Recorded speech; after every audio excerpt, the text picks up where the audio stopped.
Umugoroba mwiza, ikiganiro akiwacu ikiganiro tubagezaho amakuru yavuzwe mu Rwanda rwa Gasabo, ni amakuru aba yatambutse ku masaha n'undi y'ijoro mu mugoroba, bamwe mwari muri gahunda zitandukanye.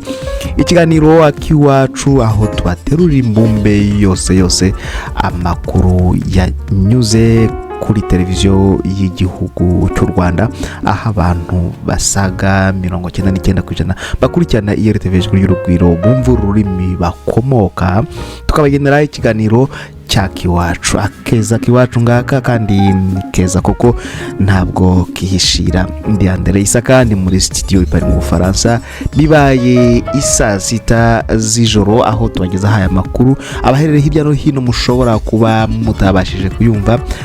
Nimucikwe nakiwacu. Ndabashimira ko twagumanye, kandi reka ndeke aba basore bamamaza bazamuke maze dukomeze nakiwacu. Sigaye numva mbihiwe n'ubuzima, stress ni yose, barumva nta kintu na kimwe kindyoheye muri ubu buzima. Guhumutse ngaho se sha nta kindi wakora rero mu gufata telefone kandikamo wa eshatu akadomo irtv akadomo fm, ukimvura ibiganiro bitandukanye, ibiganiro by'inyungurabwenge, ibiganiro by'umuziki, iby'iyobokamana, ibyo byose bigufashe kuba waruhuka neza ndetse no kwibarigirwa bya bintu byose byaguteye stress.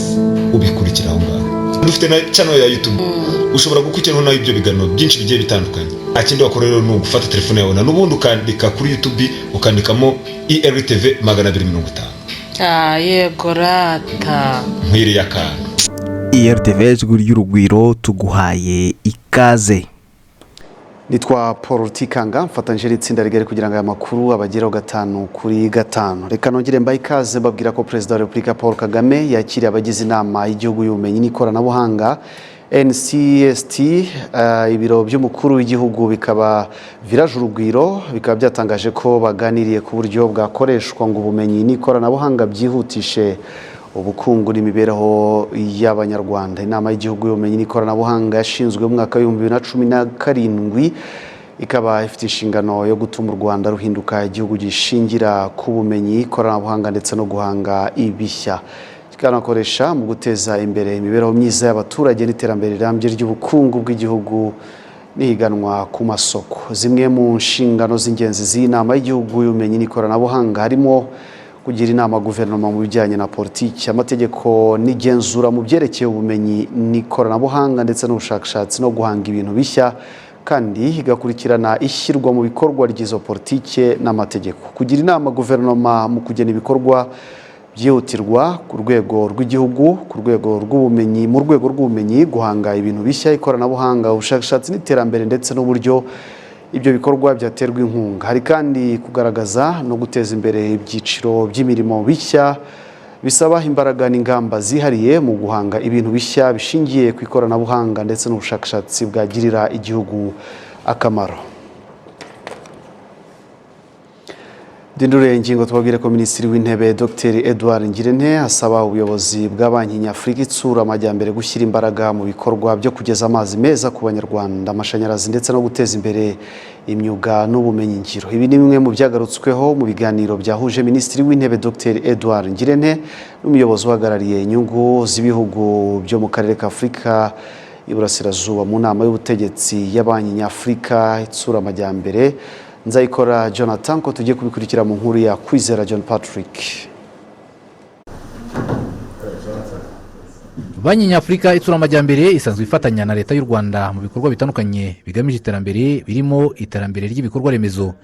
Mu biganiro byahuje Minisitiri w'Intebe Dr Edouard Ngirente n'umuyobozi uhagarariye inyungu z'ibihugu 9 byo mu karere ka Afurika y'Iburasirazuba mu nama y'ubutegetsi ya Banki Nyafurika itsura amajyambere, Nzayikorera Jonathan, byibanze imikoranire mu guteza imbere inzego zitandukanye. Inzego ni hafi ya zose, inzira y'iterambere iracyari ndende, ariko icyambere twishimira naho tugeze mu mikoranire. Urebye urwego turiho mu mishinga irimo mu rwego rw'imihanda, amashanyarazi n'amazi, usanga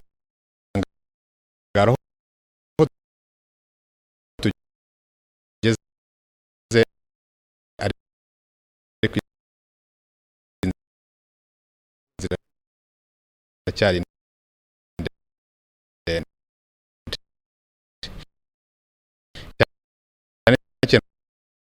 urwego rw'amazi meza.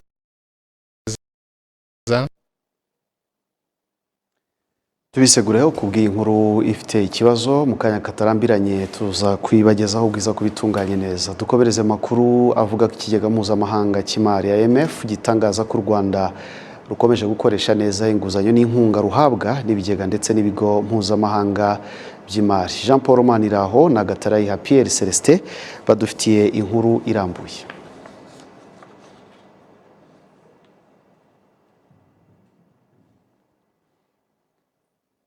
Izi nkuru turaza kuzigarukaho mu kanya gato katarambiranye. Reka tubabwire ko abakoresha ikibuga mpuzamahanga cy'indege cya Kigali bavuga ko serivisi nziza bahabwa zibatera kumva bahora bagaruka mu Rwanda. Mbabazi Dorothe na Safari Desire barakomeza.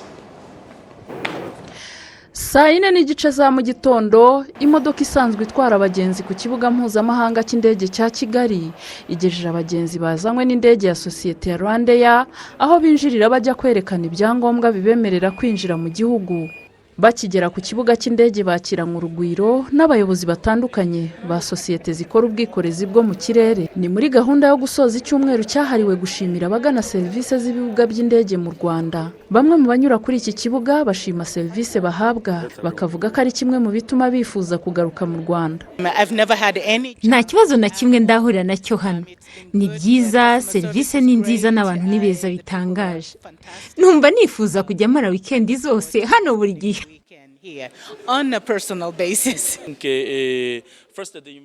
Mbere na mbere ikirere ni cyiza ndetse na serivisi ni nziza.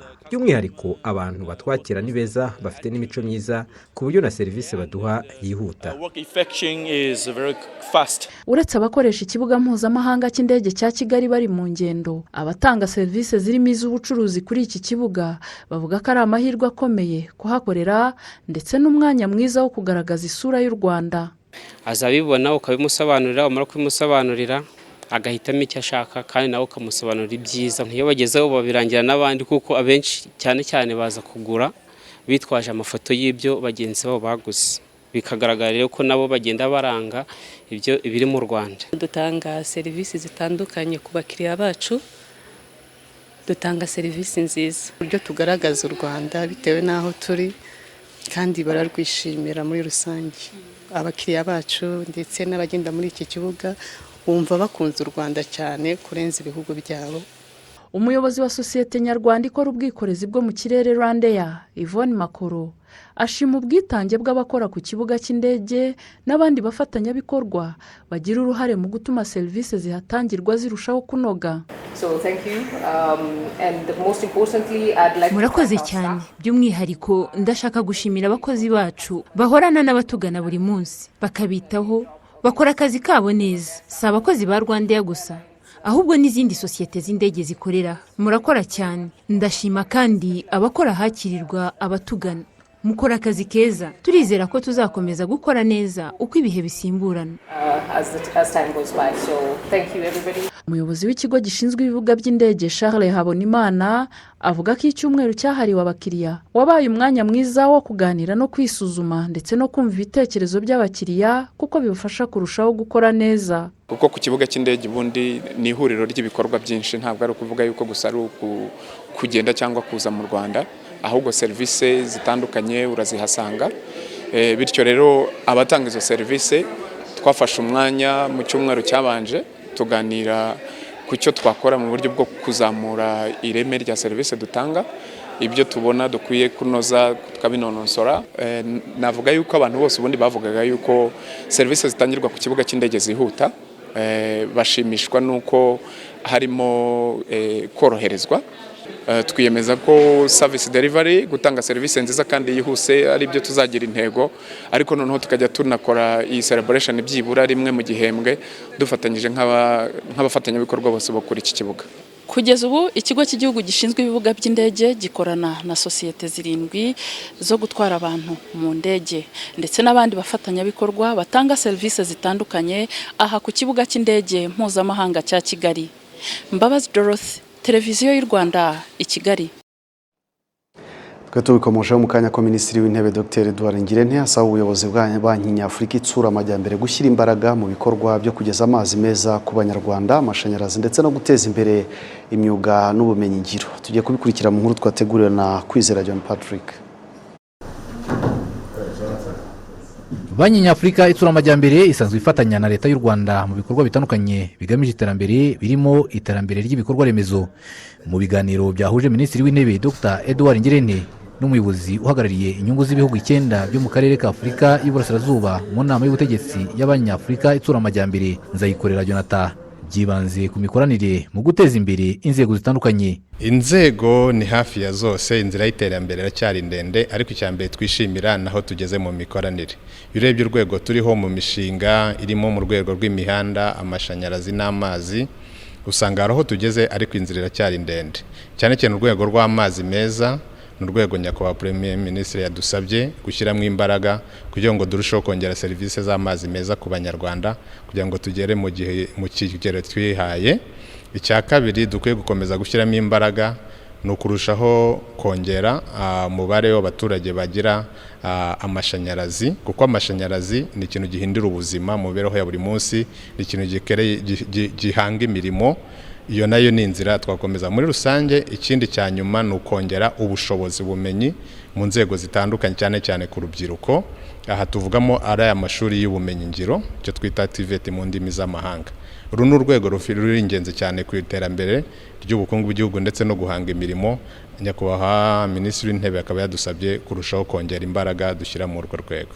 Uyu muyobozi uhagarariye inyungu z'ibihugu 9 byo mu karere ka Afurika y'Iburasirazuba mu nama y'ubutegetsi y'Abanyafurika itsura amajyambere, nzayikorera Jonathan, avuga kandi ko ibiganiro nk'ibi biba bigamije kurebera hamwe imishinga y'ibanze Banyafurika iterambere yatera inkunga. Inzego ziri tekinike zirakorana, tukanye n'inzego zitandukanye, tugakora imishinga iza igaterwa inkunga na Banki Nyafurika y'iterambere. By'umwihariko hari imishinga isanzwe iriho, ntago bivuze imishinga mishya gusa. Urugero hari imihanda yo guteza imbere ubuhahirane ku mipaka, icyo twita cross border market infrastructures. Rwo n'urwego twaganiriyeho ruri mu nzira nziza, ndetse vuba Banki Nyafurika itera amajyambere izatanga amafaranga kuri wo. Hari indi mishinga isanzwe mu rwego rw'amazi ndetse n'umushinga wo gutunganya imyanda mu mujyi wa Kigali, icyo twita sewage system. Uwo ni umushinga nawe ugeze ku rwego rutera imbere. So muri rusange amafaranga azaza, ntabwo uyu munsi twaganiye ngo nangahe, ariko bitewe n'imishinga ibe yemeranyijweho, igihugu kiba cyatoranyije ngo hane bariho mu duteramo inkunga, icyo gihe natwe turagenda tukabitunganya, noneho igihe kikagera amafaranga akemezwa akaza kunganira igihugu. Ibihugu 9 bibarizwa mu burasirazuba bwa Afurika birimo u Rwanda, Kenya, Seychelles, Uganda, Tanzania, Ethiopia, Somalia, South Sudan na Eritrea. Kwizera John Patrick, i Kigali. Ikigega mpuzamahanga cy'imari IMF kiratangaza ko u Rwanda rukomeje gukoresha neza inguzanyo n'inkunga ruhabwa n'ibigega ndetse n'ibigo mpuzamahanga by'imari. Jean Paul Maniraho na Gatare Pierre Celestin barakomeza. Muri ikiganiro n'abanyamakuru, umuyobozi wungirije ushinzwe ishami rya Afurika mu kigega mpuzamahanga cy'imari IMF, Haimonat Teferwa, yavuze ko u Rwanda rwihatiye kugenzura no gukurikirana neza imikoreshereze y'inkunga n'inguzanyo, ibintu bituma kugeza ubu rukomeza kugirirwa icyizere no gushimirwa imikorere.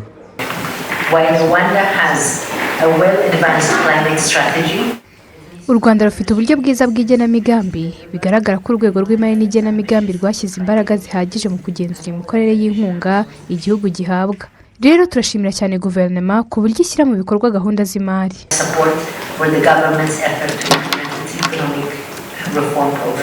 Izi mpamvu uyu muyobozi avuga nizo zatumye haba ibiganiro ku rwego rw'abakozi b'impande zombi, maze birangira u Rwanda rwemerewe kugira uburenganzira kuri miliyoni 310 z'amadolari y'Amerika azakoreshwa mu gihe cy'imyaka 3 iri imbere.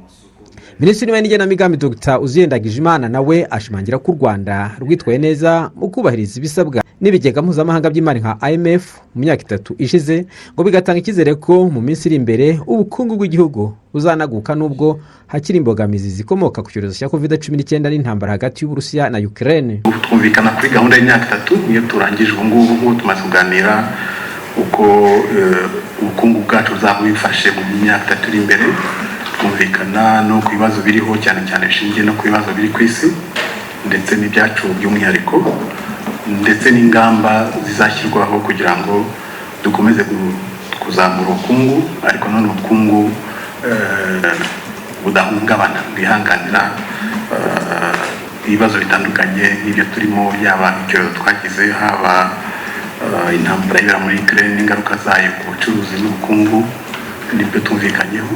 Aha kandi hanagarutse ku kibazo cy'imyenda myinshi u Rwanda rufitiye amahanga.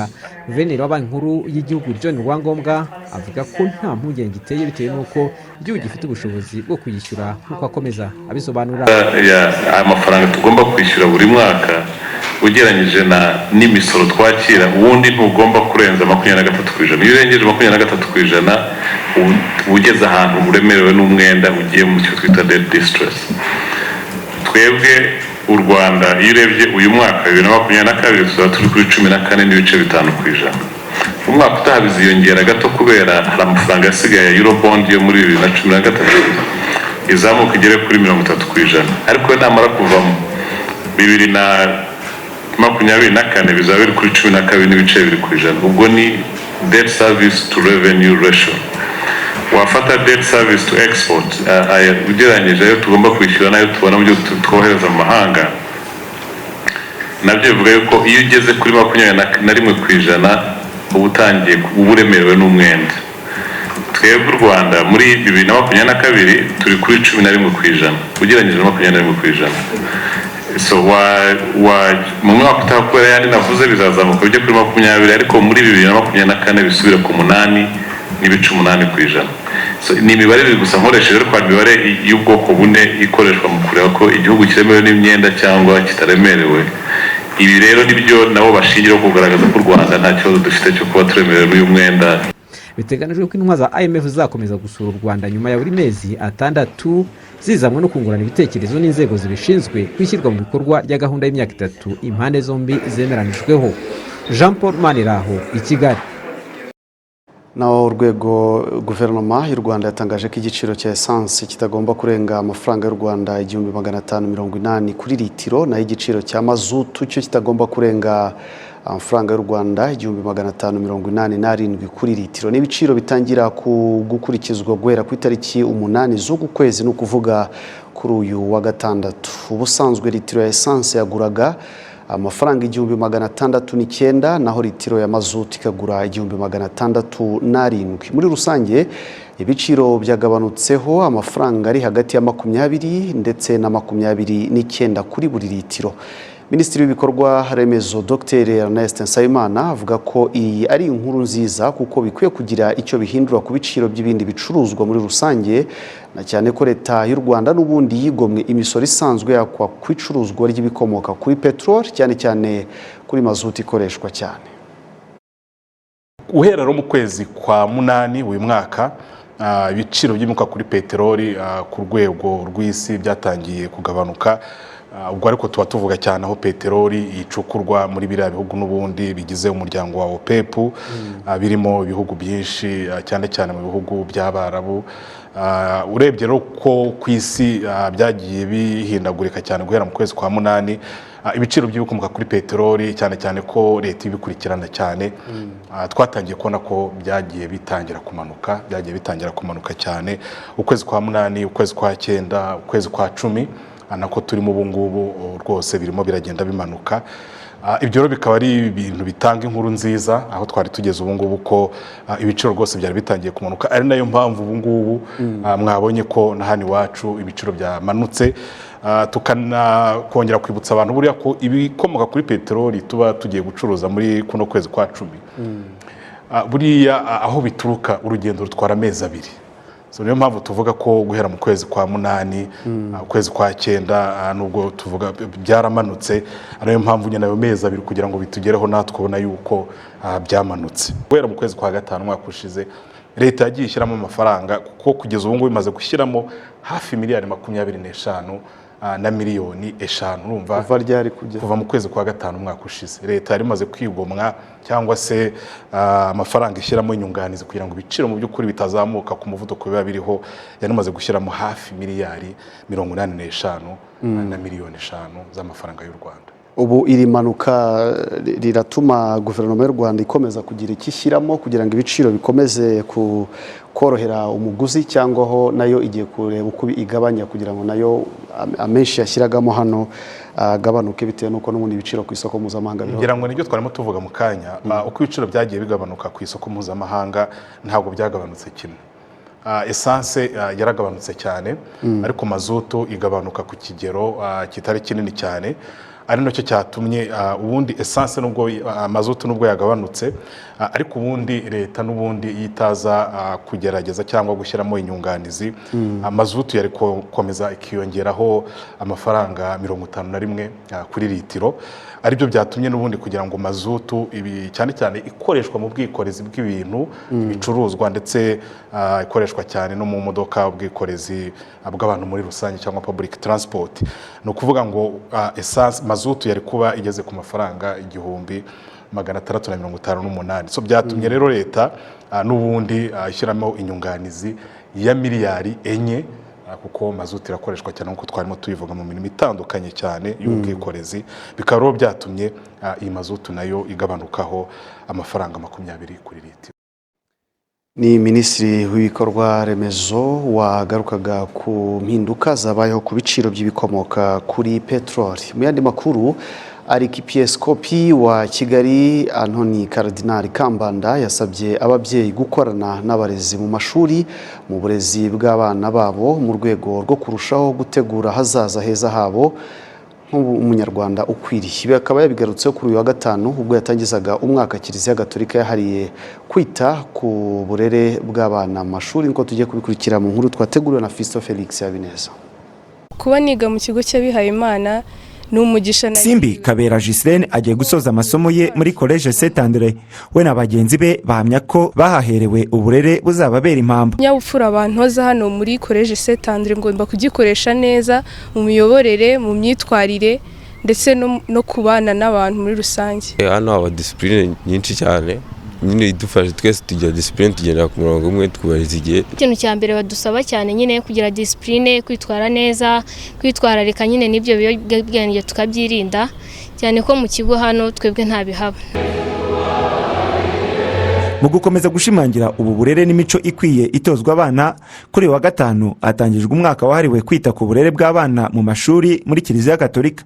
Atangiza uyu mwaka, Antoine Karidinali Kambanda yavuze ko Kiliziya yashyizeho uyu mwihariko hagamijwe kubaka umwana ushoboye kandi ushobotse.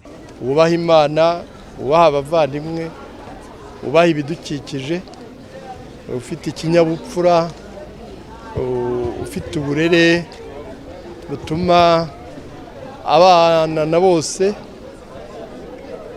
kandi ashobora kuba hose yishimiwe kandi nawe yishimiye abandi, akaba amaboko afatanya hamwe n'abandi aho kugira ngo ikibazo akaba igisubizo mu bibazo sosiyete ifite n'umuryango ufite. Arikipieskopi wa Kigali Antoine Karidinali Kambanda kandi yanasabye ababyeyi gukurikirana abana ntibabarekere abarezi babo basanga ku ishuri, ashimangira ko ubufatanye bw'ababyeyi n'abarezi ari ingenzi cyane mu kubaka ahazaza heza h'umwana.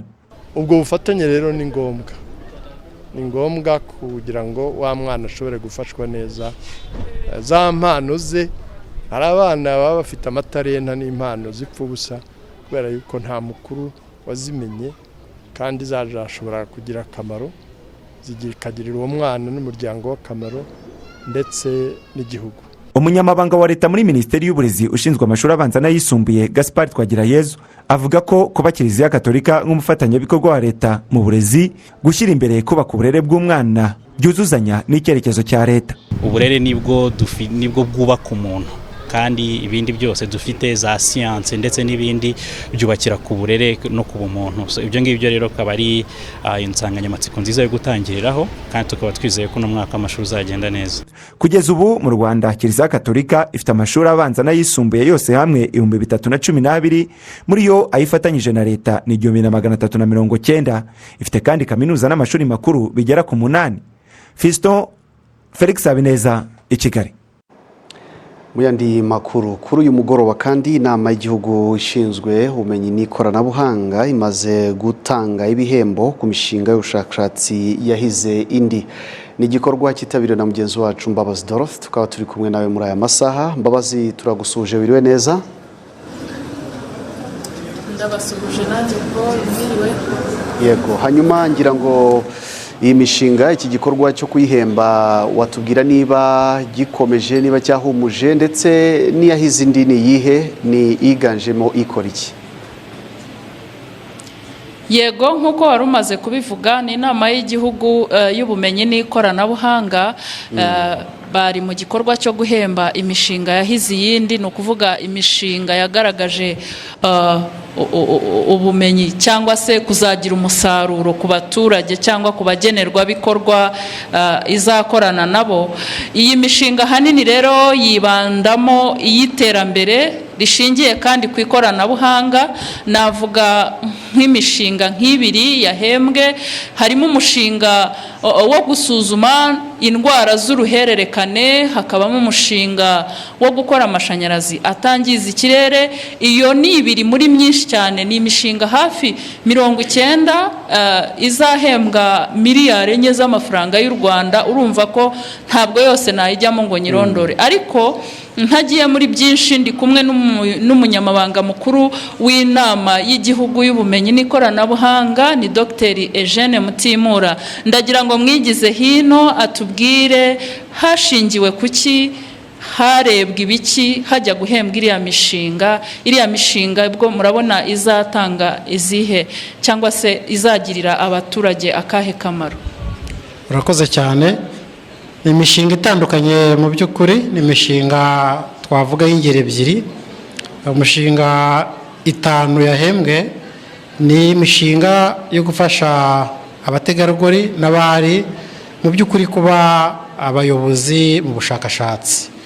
Dusanzwe dusaba yuko abakora ubushakashatsi nibura 1/3 baba abadamu cyangwa abategarugori, ariko turashaka gutera intambwe kugira ngo tubaye amahirwe noneho yo kuba abayobozi mu bushakashatsi, kuko bishaka kumenya science ariko no gutera imbere mu kuyobora no gufatanya n'abandi batandukanye.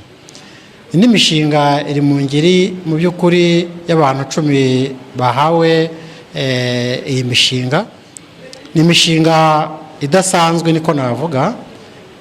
Twiyemeje noneho gutera intambwe tuvuga tuti abantu bakwiriye kuva mu biro, aho bakora mu university, aho bakora mu bigo bitandukanye by'ubushakashatsi, bakajya gufatanya n'abandi batandukanye mu nganda, bagakora ubushakashatsi mu by'ukuri buzahanga udushya, bukagira icyo bubyara kugira ngo buteze imbere abaturarwanda. Ni imishinga rero twishimiye, ndetse nk'uko mwabisobanuye yose hamwe ubu igiye kuba 106, hafi miliyari 4.5 bya leta y'u Rwanda iteramo imishinga. Ariko iki cyumweru twabonye n'umwanya yo kugira ngo duhamagare abanyarwanda bo hanze bo muri diaspora 5 ba scientists bakora ubushakashatsi ngo baze barebe ibyo turimo gukora mu Rwanda, bityo dutangire dufatanye nabo kuko bafite abandi benshi bari hanze. Tugomba gutangira gukora nabo kugira ngo twubake ibyo twakwita excellence cyangwa twubake uburyo bukorwa by'ubushakashatsi biba binoze. Ikindi gikorwa rero ni igikorwa mu by'ukuri cyari kijyanye n'inama ya National Council for Science and Technology Council cyangwa inama y'ubutegetsi. Bari nangaha bagiye inama itandukanye y'uburyo tugomba gukora ibikorwa byacu tukabiteza imbere. Ni ibikorwa rero twishimiye bimaze icyumweru mu Rwanda na n'ubu kandi tukaba tukibikomeza. Murakoze. Yego, nibyo Paul. Nakubwira ko nk'uko yarabigarutseho imishinga 5 y'abagore, harimo umwe muri bo rwose wanatsindiye miliyoni zingahe z'amadolari, 80 cyangwa 8? Umwe muri uwo mushinga mu by'ukuri umwe abona nibura 90 by'amadolari cyangwa 150 by'amadolari. Yakora neza mu mwaka umwe n'igice akaba yabona miliyoni 300 z'amanyarwanda. Ni ibikorwa dutekereza ko bizagumya kugira ngo bibe byinshi kandi bigira icyo bikora mu guteza imbere abaturarwanda. ngira ngo Paul twabashimira ikigaragara nuko ari uko n'ubuzima bw'abaturage ndetse na ba nyiri imishinga buzahinduka kandi iyi mishinga icyo nakubwira igamije guteza imbere cyane cyane ikoranabuhanga kubera ko urabizi ko turimo kujya mu cyerekezo kibanda cyane ku bumenyi n'ikoranabuhanga ubwo ni ukuvuga icyerekezo 2050. Mbabazi Dorothy turagushimiye cyane. Ni amakuru ya televiziyo Rwanda mukomeje gukurikira. Ambasaderi w'u Rwanda mu bihugu by'Uburayi n'Amajyaruguru ufite icyicaro mu murwa mukuru wa Sweden Stockholm, Dr Diane Gashumba tangaza ko kongera ibyo u Rwanda rwohereza muri ibyo bihugu ari cyo kimuraje ishinga mu rwego rwo kuzamura ubuhahirane hagati y'u Rwanda n'ibi bihugu. Ni mu kiganiro yagiranye na mugenzi wacu Gloria Mukamabano uri i Stockholm. Muri ibi bihugu hari igihingwa cy'ikawa kirakunzwe, dufite n'amakampani yenda ahangaha akora ikawa akayitonora akayumutsa bakayisya bakayicuruza, bakunda n'icyayi ariko turimo gushyiramo imbaraga cyane dufatanyije na RDB na Minisiteri y'Ubucuruzi n'izindi nzego z'igihugu cyacu kugira ngo ibyinjira muri iki gihugu biva iwacu byiyongere, ntibibe ikawa gusa ahubwo hiyongeremo cyane icyayi, hiyongeremo urusenda, hiyongera imbuto cyane cyane nka voka. Ahangaha voka irahenda bayikura muri Amerika y'Amajyepfo. Ubu mu kwezi gutaha dufite abashyitsi, dufite abacuruzi, abahinzi n'abakora iby'ubugeni n'ubukorikori bazaza dufashijwe na RDB kugira ngo bahure n'abaguzi bahangaha twongere ibiva mu gihugu cyacu biza ahangaha. Hanyuma mu minsi yashize madamu wa Perezida wa Repubulika Jeannette Kagame aherutse mu ruzinduko aha muri Sweden, mwarutubwiraho ariko nanone mugaruka ku musaruro rwitezweho. Nibyo twagiriwe umugisha wo kusurwa na nyakubahwa Jeannette Kagame madamu wa Perezida wa Repubulika. Yaje ku butumire bw'itsinda ry'inzobere zigera kuri 57 zaje zituruka mu gihugu cya Amerika ariko no mu bindi bihugu bya Afurika, kuko bakoze ubushakashatsi bugaragaza uko indwara ya kanseri ihagaze muri Afurika yo munsi y'ubutayu. Muri ubwo bushakashatsi rero bari baje kugaragaza report y'ibyavuye muri ubwo bushakashatsi ku mugabane w'Uburayi. Tukaba twaragira umugisha w'uko igihugu cya Sweden nacyo cyakiriye iyo report. Impamvu bamutumiye ni uko muri ubwo bushakashatsi hagaragaramo ubwitange bwe, ibikorwa byinshi ari ugukingira abana. Muzi ko tugeze kuri 98% yarwanya urugamba rwo kugira ngo urukingo rwa kanseri y'inkondo y'umura igere ku bana b'abakobwa biciye mu mashuri, biciye muri communauté y'u Rwanda. Tukaba turi igihugu cya mbere ku isi. Bamutumiye kugira ngo aze bamushimire ariko ageze n'ubutumwa ku bandi bari bateraniye aho. Ikindi nuko igihugu cyacu nacyo cyashyizemo nanone imbaraga bikagaragara muri iyo report mu gusuzuma no kuvura kanseri. Dufite ibigo bivura kanseri, dufite ikigo cya Butaro, dufite ikigo cyo mu bitaro bya gisirikare cy'Ikanombe, dufite ibitaro bya kaminuza bivura kanseri. Iyo raporo igaragaza ibikorwa by'intangarugero u Rwanda rwakoze ariko nyakubahwa First Lady abigiramo uruhare rukomeye. Baramutumiye baramushimira, mwabonye ko bamuhaye ishimwe. Tugira n'amahirwe umunsi ubanziriza abanyarwanda bari bifuje ko twahura nawe tukaganira, tukagira ibiganiro n'abanyagihugu bigaragaza aho igihugu cyacu kigeze. Twarasabanye ariko nanone andi mahirwe abagore b'abanyarwandakazi batuye muri bihugu by'Uburayi bw'Amajyaruguru nabo baboneyeho umwanya wo kumushimira urwo ruhare yagize mu kubungabunga ubuzima bw'umuryango nyarwanda. Icyo uruzinduko rwadusigiye ni akanyamuneza, nicyo cya mbere. Ni akanyamuneza kugira umushyitsi mukuru nk'uriya. Byashimishije abanyarwanda cyane, bakagira umwanya wo kwisanzura, bakamuganiriza, bakagira n'umwanya wo gutanga ubutumwa ku banyagihugu. Ni ishema kuri twe, ni ishema kubona atumirwa n'abantu bavuye muri Amerika bakamutumira ahangaha, ibihugu byose bigaterana. Twari abantu bagera kuri 300 umunsi wa mbere n'abandi 300 umunsi wa kabiri. Cya mbere ni ishema, ariko icya kabiri nuko no muri iyo report harimo ibitaragerwaho. Ni umuhamagaro rero tukaba twarawufashe rwose n'imbaraga nyinshi, n'abanyarwanda batuye iki gihugu bakaba barakoze umuhigo wo kugira ngo nabo bagire uruhare mu gusuzumisha abagore kanseri y'inkondo y'umura no kubavuza. Akaba ari igikorwa turimo gutegura dufatanyije na Minisiteri y'Ubuzima, dufatanyije n'izindi nzego na Minisiteri y'Ububanyi n'Amahanga, kubera ko abanyarwanda bari muri ibi bihugu bashatse kubigiramo uruhare. Ikiri amahirwe nuko ejo bundi twagiye no mu Busuwisi dusanga n'abandi banyarwanda barabitekereje bo ku mugabane w'Uburayi, tukaba tubona ko umusaruro wo muri kiriya ruzinduko ariko ugiye gukwira mu banyarwanda benshi batuye hanze y'u Rwanda. Mu yandi makuru, umunyamabanga wa leta muri minisiteri y'ibikorwa remezo Uwase Patricie ahamya ko imishinga y'ibikorwa remezo byatangiye kubakwa mu karere ka Rubavu ari igisubizo ku bwikorezi burambye ndetse n'ubuhahirane hagati y'u Rwanda n'amahanga. Faraji Nitegeka arakomeza. Imishinga iri kubakwa yasuwe n'umunyamabanga wa leta muri minisiteri y'ibikorwa remezo Uwase Patricia ni icyambu kiri ku kiyaga cya Kivu, umudugudu w'icyitegererezo wa Muhira ndetse n'umuhanda Rugerero Rubavu ushamikiye ku muhanda munini Musanze Rubavu. Icyambu cya Rubavu cyagombye kuba cyaruzuye mu mwaka wa 2021 ariko kidindizwa n'icyorezo cya COVID-19. Iki cyambu cyatangiye kubakwa mu mwaka wa 2018 kimwe n'ibindi bikorwa remezo birimo umuhanda Rugerero Buhuru ndetse n'umudugudu wa Muhira. Ubuyobozi bw'akarere ka Rubavu bugaragaza ko byose bigiye kwihutishwa, yewe n'ahaba hakiri inzitizi harebwa uko zikemurwa mu maguru mashya. Ibikorwa remezo nk'ibi ngibi leta yubaka hashakishwa ingengo y'imari yo kubishyira mu bikorwa, ariko hakagomba no gushakishwa ingengo y'imari yimura abaturage tukabishyura ingurane ikwiye. Kenshi rero usanga muri imishinga kwishyura ingurane ikwiye bitwara igihe kubera ko tutayabonera rimwe, bigatuma rero tugenda twishyura abaturage mu byiciro. Ni nk'uko n'umushinga nawe kuba uhenze ushyirwa mu bikorwa mu gihe kirekire gishobora kurenga umwaka umwe kikaba cyafata n'imyaka 2. Uko ingengo y'imari yo kubaka igenda iboneka buhoro buhoro ni nako kwishyura abaturage ingurane ikwiye hari ubwo bitugora gutangira tutararangiza 100%, noneho abasigaye tugakomeza kugenda tuganira n'inzego mu gushakisha amafaranga yaturuka kugira ngo ingurane ikwiye yishyurwe 100%.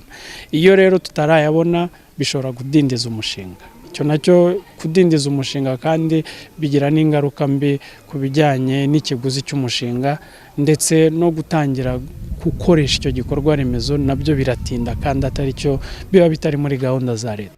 Ibikorwa remezo biri kubakwa byitezweho guhindura isura y'ubwikorezi mu Rwanda. Umunyamabanga wa leta muri minisiteri y'ibikorwa remezo Uwase Patricia asanga igihe imihanda n'icyambu bizaba byuzuye bizaba ishingiro ry'ubuhahirane buhamye hagati y'u Rwanda n'amahanga. Umushinga tubona uzagirira akamaro kanini ari akarere ka Rubavu ariko n'uturere byegeranye, kuko ibyambu turi kubyubaka inaha ariko na Rusizi twarahasuye ejo bundi, ku buryo nitubihu abanyarwanda bazagira ubundi buryo bwihuse bwo kugenderana no kugira business bakorana. Ibyo rero twabona ari ibintu bifitiye igihugu cyacu akamaro. Umuhanda Rugerero Buhuru ni wuzura uzaburesha na kilometero 9.3. Uyu muhanda kandi mu bice bya Karukogo niwe uzakomerezwaho hubakwa ikindi gice cya Kanembwe Busasamana. Hari n'undi muhanda uretse uwo narimvuze wa bypass, mu by'ukuri turi kubaka ku buryo n'ubuhaname bugenda bugabanyuka. Sinzi niba mwahanyuze ngo namwe mubireba, ariko twizera ko uzaba ari umuhanda ku makamyo ukwiriye. Ariko kandi turi kubaka tuteganya n'undi muhanda tugiye kuzatangira uca aho Kanembwe muvuze ujya Busasamana ukagera na Kinigi, ku buryo nawe uzaba ari ubundi buryo bwo kugira ngo amakamyo cyangwa n'abandi bantu bagendera akarere ka Rubavu babone aho banyura. Ku birebana n'umudugudu wa Muhira, uyu uzatuzwamo imiryango 120, harimo n'izavanwa mu batuye ashobora gushyira ubuzima bwabo mu kaga mu murenge wa Nyamyumba ku musozi wa Rubona n'abaturiye inkengero z'umugezi wa Sebeya n'ahandi. Faraji Nitegeka mu karere ka Rubavu. Mu izina ry'abamfashe bose kugira ngo tuyabagezeho, turabashimiye kuba mwabanye natwe. Nkunda ibiganiro by'umuziki ndetse nkunda n'ibiganiro by'inyungurabwenge. I have come to love myself for who I am, for who I was. Nkunda amakuru ya siporo. It's a penalty. It's a penalty for France. Ndetse nkunda n'ibiganiro by'iyobokamana ntaretse n'amateka. It's the only home to life in the universe. Why? Sinareka gukurikira radio YRTV kuko ibyo byose birahanyura. Njye nyikurikira nkanda wa/IRTV/FR. Naho wowe? Nanjye nuko.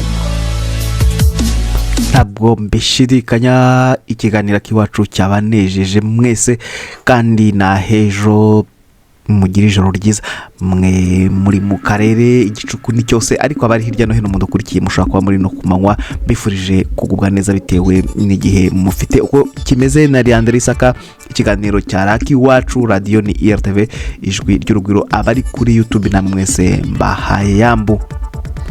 isi ibihe n'amakuru, ubuzima n'urugwiro. IRTV mu kugufasha ibyo byose bisaba guhora update.